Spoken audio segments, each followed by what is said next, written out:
नमस्ते दोस्तों।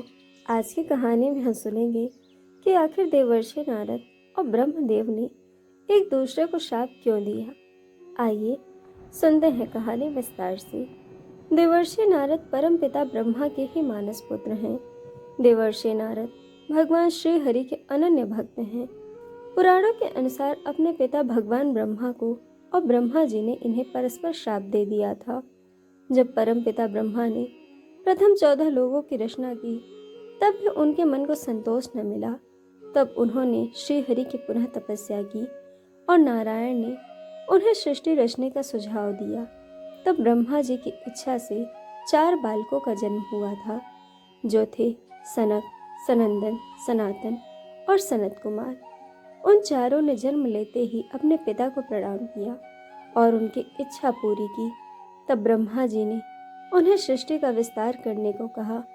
उन चारों ने ब्रह्मदेव से विनम्रता पूर्वक मना कर दिया और श्री हरि की तपस्या करने वन को चले गए। तब ब्रह्मदेव ने पुनः अपने अन्य मानस पुत्रों को प्रकट किया। उनमें से एक थे देवर्षि नारद। वे भी सनत कुमारों की ही भांति जन्म से ही नारायण के भक्त थे। ब्रह्मा जी ने उन्हें भी सृष्टि में योगदान देने को कहा। तब देवर्षि नारद ने कहा, हे पिताश्री, आपकी रचित सृष्टि से पहले ही भक्ति का प्रादुर्भाव स्वयं आपसे हुआ। मैं भी आपका ही हंस हूँ, इसीलिए भक्ति के अतिरिक्त मुझे और कुछ नहीं सूझता। इसी कारण आपकी आज्ञा पालन करने में मैं असमर्थ हूँ। आप स्वयं सर्वसमर्थ हैं, तो फिर आप इस सृष्टि का विस्तार क्यों नहीं करते? आप भी तो तब ही कर रहे हैं, फिर मुझे तब करने से क्यों रोक रहे हैं? तब ब्रह्मा जी ने नारद को इसी प्रकार अपने आज्ञा का उल्लंघन करते देखा तो उन्हें बड़ा क्रोध आया। उन्होंने देवर्षि नारद से कहा, हे पुत्र, तुम स्वयं मुझसे ही प्रकट हुए हो और तुम्हें प्रकट करने का मेरा उद्देश्य भी सृष्टि का विस्तार करना ही है। भक्ति की महत्ता निसंदेह सबसे ऊपर है, किंतु फिर भी जिस प्रयोजन से तुम इस जगत में आए हो उसे पूरा करो। यदि तुमने मेरा किया नहीं माना तो तुम मेरे कोप के भाजन बनोगे।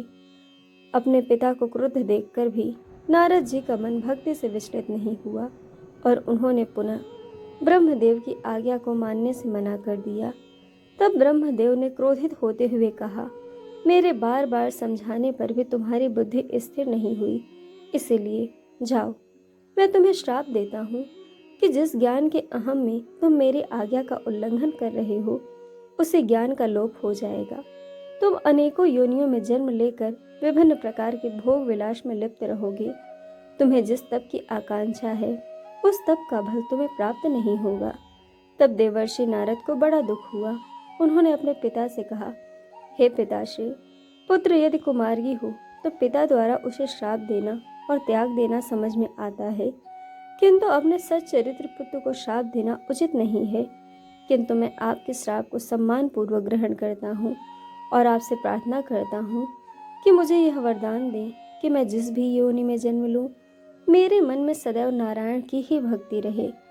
यह सुनकर ब्रह्मा जी का क्रोध तत्काल शांत हो गया और उन्होंने प्रसन्नता पूर्वक कहा, हे पुत्र, तुम धन्य हो। इस जगत में नारायण की भक्ति के अतिरिक्त कोई और उत्तम कार्य नहीं। तुमने मेरे श्राप के बाद भी श्री हरि की ही भक्ति मांगी है, इसलिए मैं तुम्हें वरदान देता हूँ कि प्रत्येक योनि में तुम श्री हरि के अनन्य भक्त बने रहोगे और अंततः वैष्णव सत्संग के कारण तुम पुनः मेरे पास लौट आओगे और उस समय मैं तुम्हें पुनः ज्ञान से परिपूर्ण कर दूंगा। तब देवर्षि नारद ने उन्हें धन्यवाद तो दिया, किंतु फिर भी उनके मन में वो बात रह गई कि उनके पिता ने उन्हें अकारण ही श्राप दे दिया है। इसी कारण उन्होंने ब्रह्मदेव से कहा, हे पिताश्री, आपने मुझे अकारण ही श्राप दे दिया है। आपने अपने ही पुत्रों में भेद किया। मेरे अग्रज को आपने वन जाकर तप करने की आज्ञा दे दी, किंतु मेरी भी वैसी इच्छा होने पर आपने मुझे अकारण ही श्राप दिया। इसलिए मैं भी आपको श्राप देता हूँ कि 3 कल्पों तक आप पृथ्वी पर अपूज्य बने रहेंगे। 3 कल्पों के पश्चात ही पृथ्वी पर आपकी पूजा पुनः आरंभ होगी।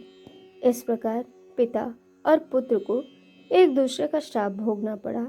नारद ने अनेक अधम योनियों में जन्म लिया, और अंततः ब्रह्मा जी के वरदान के कारण पुनः उनके पुत्र के रूप में जन्मे और संसार के सभी ज्ञान को प्राप्त किया। ब्रह्मदेव को भी पृथ्वी पर ना पूजे जाने का शाप भोगना पड़ा और यही कारण है कि आज भी उनकी पूजा बहुत ही कम की जाती है। तो दोस्तों, यह थी ब्रह्मदेव और नारद जी की एक दूसरे को परस्पर श्राप देने की कहानी। दोस्तों, कहानी आपको कैसी लगी यह हमें कमेंट करके ज़रूर बताइएगा और चैनल को सब्सक्राइब, वीडियो को लाइक शेयर करना बिल्कुल मत भूलिएगा। वीडियो देखने के लिए आप सभी का बहुत बहुत धन्यवाद। जल्द मिलेंगे एक और नए वीडियो के साथ।